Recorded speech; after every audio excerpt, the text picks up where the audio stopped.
కట్టుబడి అనే విధానం మనం అక్రమ సంబంధదారుల్ని విడదీయాలన్నా, లేదంటే మనకు అన్యాయం చేస్తున్నవాడు మగతనం పడిపోవాలన్నా, మనకు అన్యాయం ప్రాణ నష్టం కలిగిస్తాడు అని అనుకున్న వాడి నుంచి తప్పించుకొనుటకై మనం ఏ ప్రక్రియ, ఏ విధానం, ఏ ప్రయోగం చేయాలన్నా అనుభవజ్ఞుల ద్వారానే అవుతుంది. 24 గంటల్లో అవ్వదు.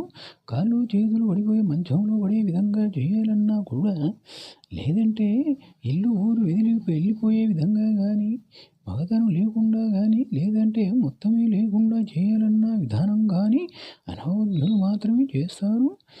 ఏదైనా చేతబడి నుంచి ఇబ్బందుల్లో ఉన్నా కూడా ఒక సర్వప్రయోగ నివారణ యంత్రం అనేది కూడా ఇవ్వడం జరుగుతుంది. అది అనుభవజ్ఞులు ఇస్తేనే అది పని అవుతుందని గమనించగలరు. ఏ విధమైన అనుభవజ్ఞుల వల్లనే అవుతుంది.